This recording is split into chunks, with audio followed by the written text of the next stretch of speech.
Hi, this is Mrs. Kidman, and in this video, we are going to be discussing different relationships between angles and segments in circles and how we can use various theorems that have been discovered to relate these angles and segments with other parts of the circle. So let's take a look at this first one here, the tangent and intersected chord theorem. What it says is if a tangent and a chord intersected a point on a circle, then the measure of each angle formed is 1/2 the measure of its intersected arc. So what does that mean? Well, taking a look at our picture here, what that tells us is that if I have this arc here, this angle 1, it's going to be half of the measurement of this arc. Okay, same sort of thing here. Angle 2 is going to be half of the measurement of this arc.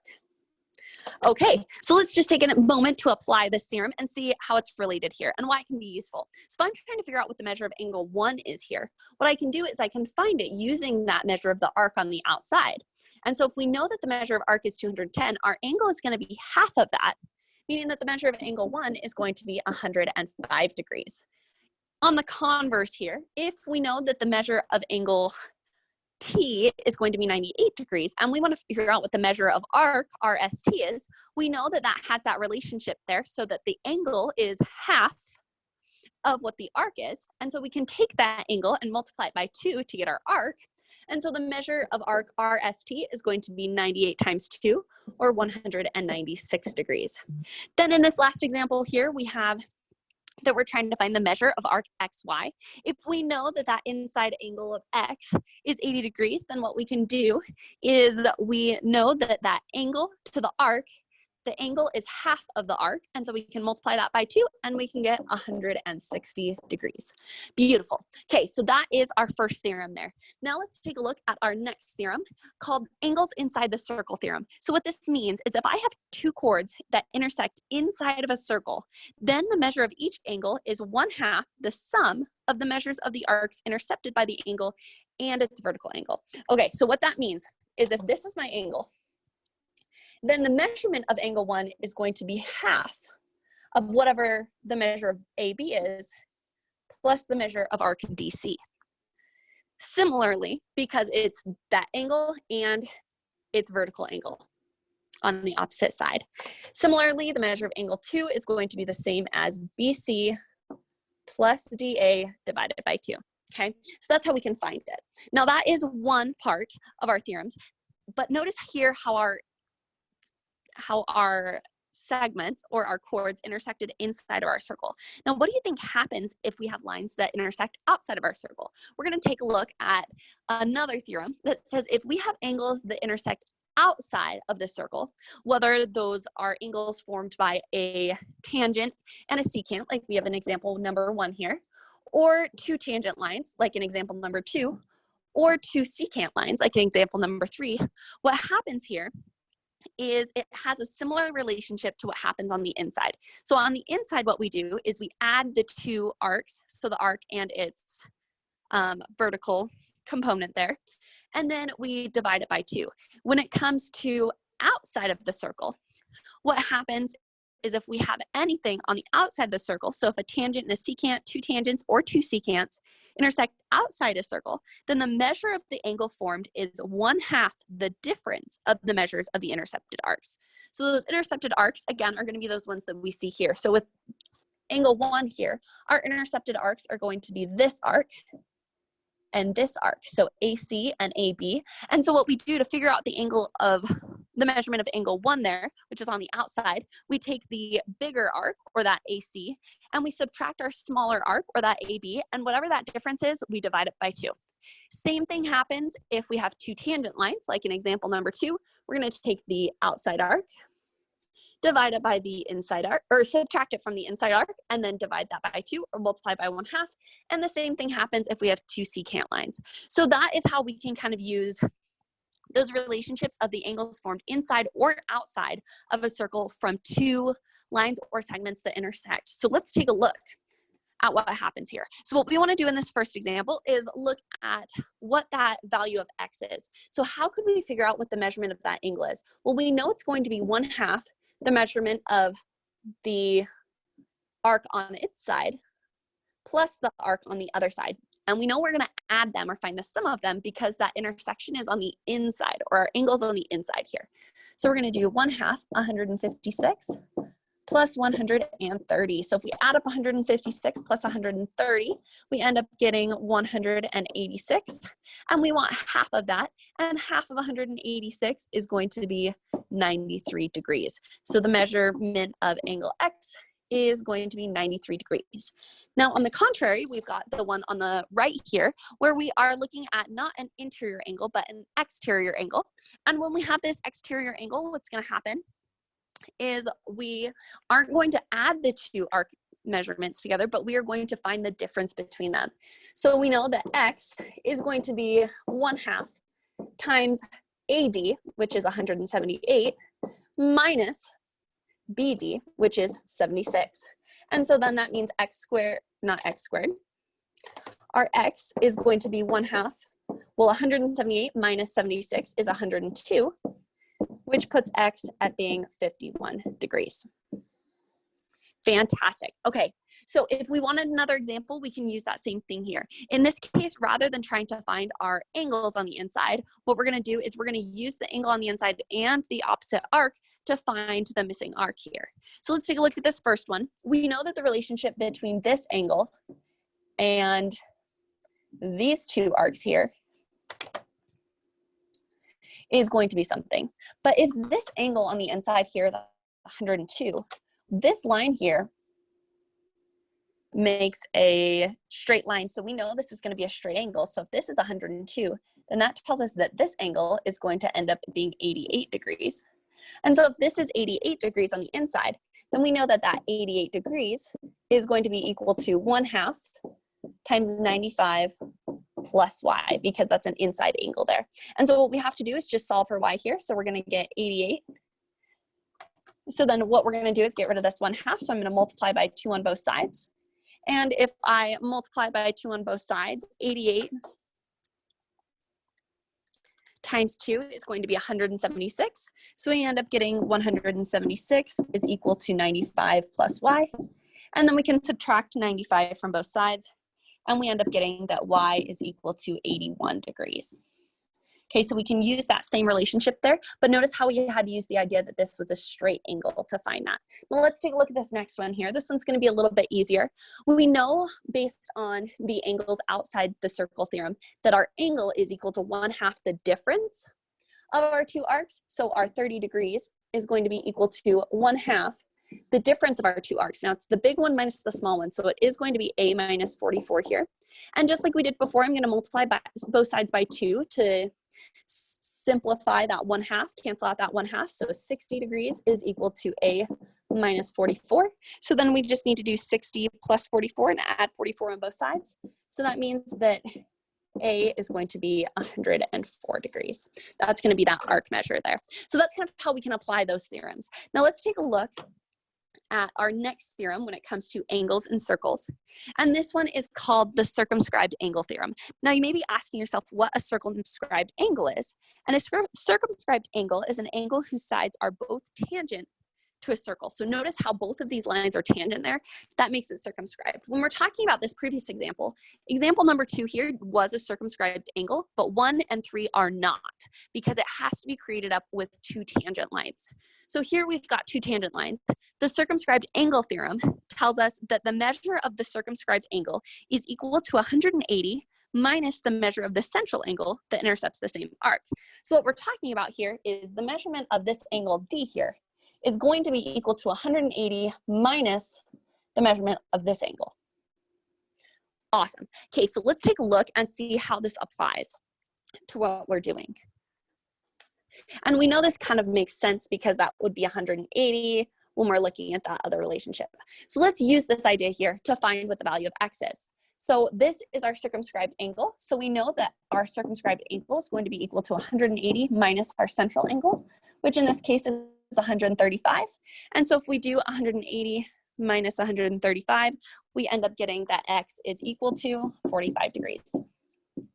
Beautiful. Let's take a look at one last example here. Now, before we are trying to find our circumscribed angle, in this one, we are actually trying to find an inscribed angle based on our circumscribed angle. Interesting, right?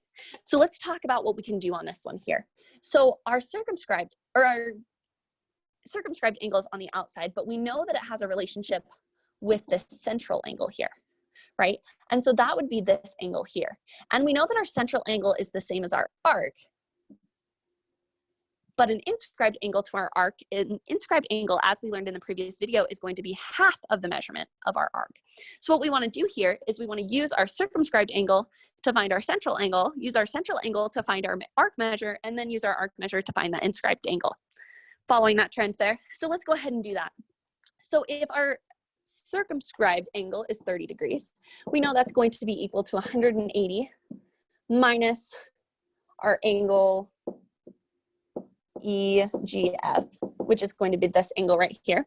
And so what we can do is we need to figure out what 180 minus what is going to be 30. Well, 180 minus 150 degrees is going to be equal to the measurement of that angle EGF. And so that means that this angle here is 150 degrees. So that means the measurement of arc EF is also going to be 135 degrees, because we talked about right at the beginning of this chapter that an arc measure is equal to the central angle measure. So if that arc is 135 degrees, we talked about when we learned about inscribed angles that they're going to be half of the distance of our arc. And so if we have that, we can do our 135 divided by 2. And that means that our X value is going to end up being 167, or not 160, whew, that would be huge. It's just going to be 67.5 degrees. Fantastic. Okay, so that is where we are on some of those relationships with angles and segments. Now let's talk about what happens when we have some segments and how those relationships are in a circle. So this first theorem we're going to look at is called the segments of chords theorem. It says if two chords intersect in the interior of a circle, then the product of the length of the segments of one chord is equal to the product of the length of the segments of the other chord. Okay, so what it's saying is the relationship between the segments of a chord tells me that this piece times this piece is the same as this piece times this piece. Interesting, right? Well, we can think about a circle and how going straight across a circle is going to be an equal distance. It's that diameter, as long as it's the diameter. But these are chords that we're talking about. And so what we know is that depending on where that chord is, it's going to have a proportional relationship with the circle. And so we can see that there's going to be this relationship here with the segments of our chords. So let's take a look at some examples where we can apply this. So let's start by taking a look at these ones here. We want to find the value of X. Well, we know that this chord, each of those parts multiplied by each of the parts of this chord are going to be equal. So that means we know that 3 times X is going to be the same as 4 times 6. Well, 3 times X is just 3X. 4 times 6 is 24. So we can solve for X by dividing both sides by 3 and get that X is equal to 8.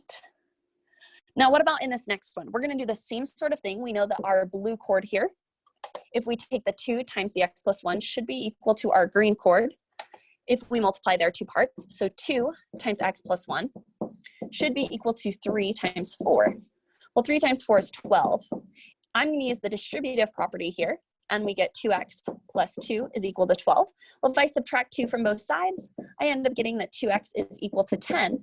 And then I can divide both sides by 2 and see that X equals 5. Beautiful. Okay, so that's kind of how we can do it. Now, I want to go over one last question here. This question that we're looking at has only X variables. So what that means is we want to figure out what X value has this relationship here, where X times X plus 4 is the same as X plus 2 times X plus 1. So this is going to take a little bit more algebraic understanding, but what it does is it kind of shows us what this relationship is here. So let's take a look. We know that this blue tangent, if we take from K to N and multiply by from N to J, that should be equal to L to N times N to M. So let's do that. We've got X times X plus 4. And we know that's supposed to be equal to X plus 1 times X plus 2.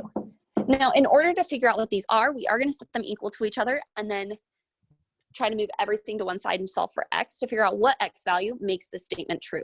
So we're going to do that by using the distributive property on the left and using another form of the distributive property that is also known as foiling on the right here. So as we use that distributive property on the left, we get x squared plus 4x is equal to x squared plus 3x plus 2 after we've done that foiling. So then what we want to do is move everything to one side and set it equal to 0 so we can solve for x. So what I'm going to do is I'm going to move my x squared to the other side. And I get 4x is equal to 3x plus 2 because these will cancel. And then I'm going to move my 3x to the other side. And those end up giving us an x, and we've got a 2 left on the other side. So x is equal to 2. But what I want to figure out is what is the length of each chord here? So if x is equal to 2, then the length of ML is going to be equal to 2 plus 2 plus 2 plus 1, right? Because this 2 plus 2 here is that MN, and 2 plus 1 is that NL. And so that's how we go from M to N, M to L. So 2 plus 2 is 4, plus 3 is 7. Awesome. Then what about from J to K? Well, if we're doing from J to K, what that means is we've got just a 2, because that's our K to N, plus 2 plus 4, which is our N to J. And so that means that JK is going to be 2 plus 2, which is 4, plus 4, which is 8. So notice how these chords are similar looking, but they're not actually equal.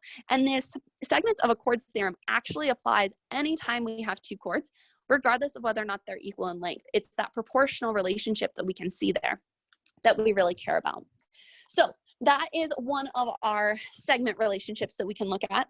Another segment relationship that we are going to look at is called the segments of a secant theorem. Now, when we're talking about the segments of a secant or of a tangent line, what we're talking about is from this point outside the circle to the point that it intersects the circle. So EA is considered a segment of a secant, AB is considered a chord, but EB is a secant line, and so AB is also a part of that segment there. Tangents also have similar lines. So when we talk about these segments, what we're talking about is from the circle to an endpoint somewhere along the way.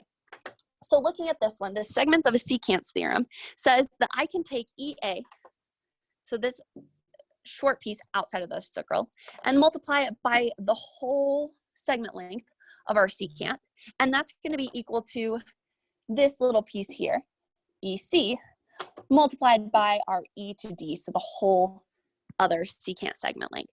And so using that relationship there, what we can do is we can figure out what different pieces of our circles are.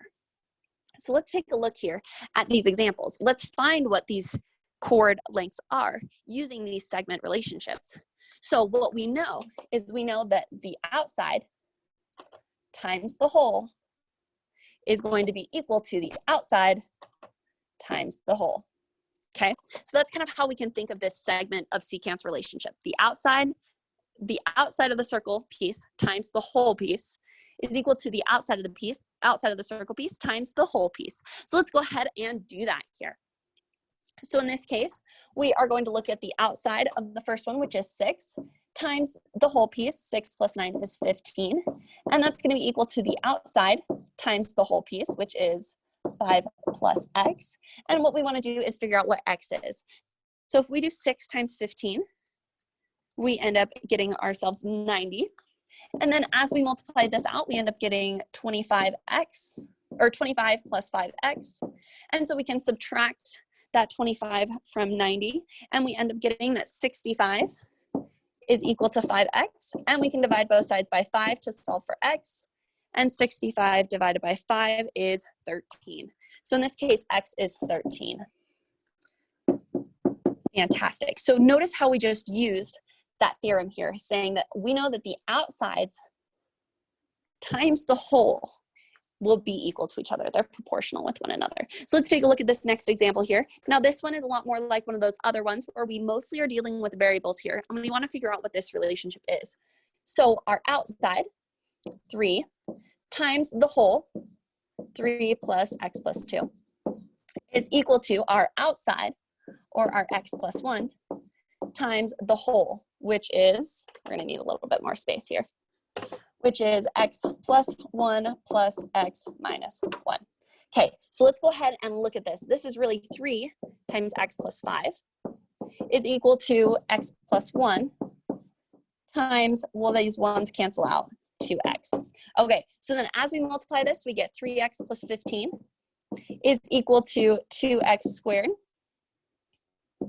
plus 2x. And what we want to do is move everything to the same side so that we can solve for x here and figure out what options we have. So as I'm solving for x here, I'm going to subtract 3x from both sides and subtract my 5 from both sides. And I end up getting that 0 is equal to 2x squared minus x minus 5. Awesome. Then what we want to do here is we want to figure out if there is a value that's going to work to solve for that. And what we can do to find that value is we can either try to factor it, or we can use the quadratic formula to figure out what value of x, what x values are going to work here. If we try to multiply these, we end up getting to factor. We have two numbers that multiply to -10 and add to -1. And I don't know about you, but I can't come up with any numbers that do that.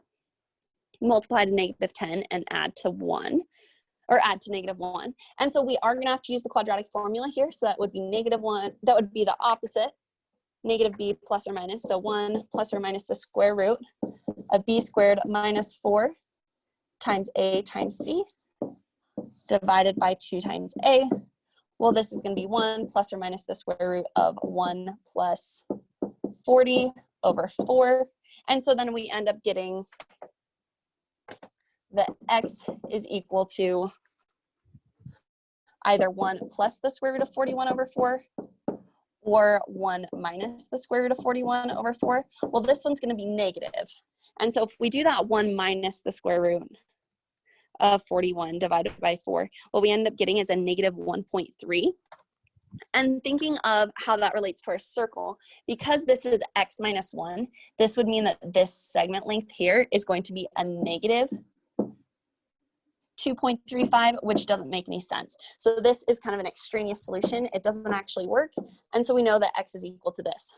But let me tell you, that is a lot of work. So it is possible to find that, but we don't always want to have to find that. So if you have questions, feel free to reach out, but a lot of the questions we'll see related to this won't involve doing that much work.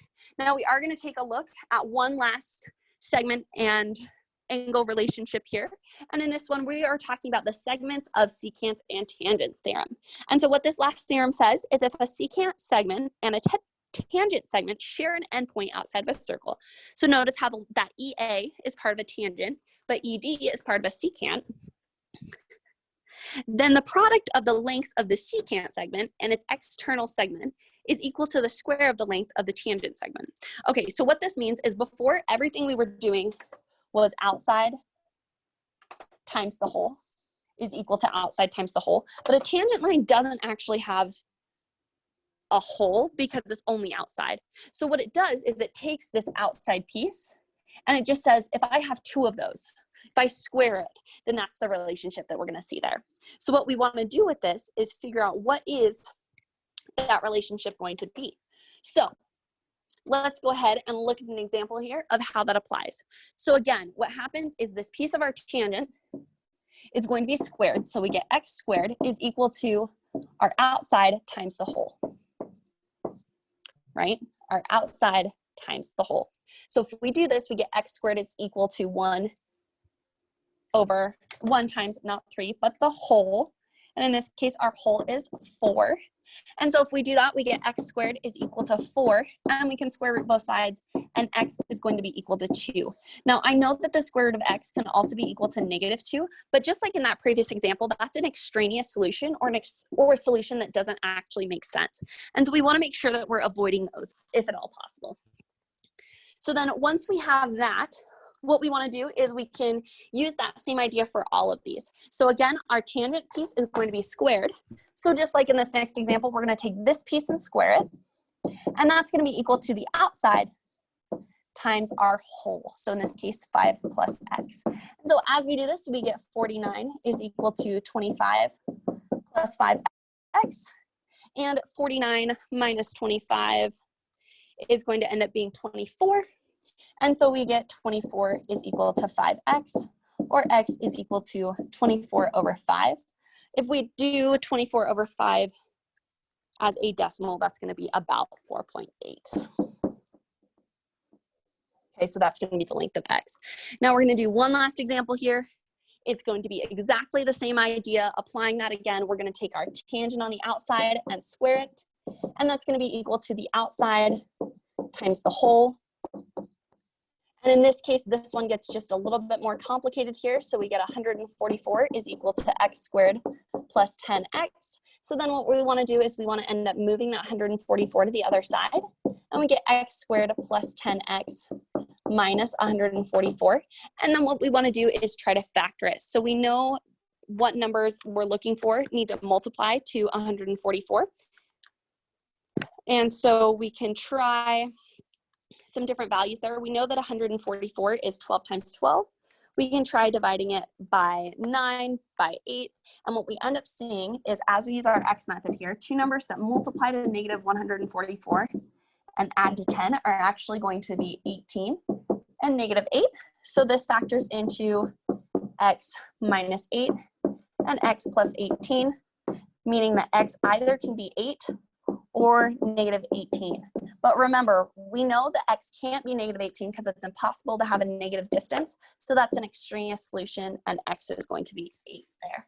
So if you have any questions, feel free to reach out. But that is how we can apply some of those angle and segment relationships in circles to see how they relate to one another and how we can find other segments or angles or arc measures using those concepts that we know.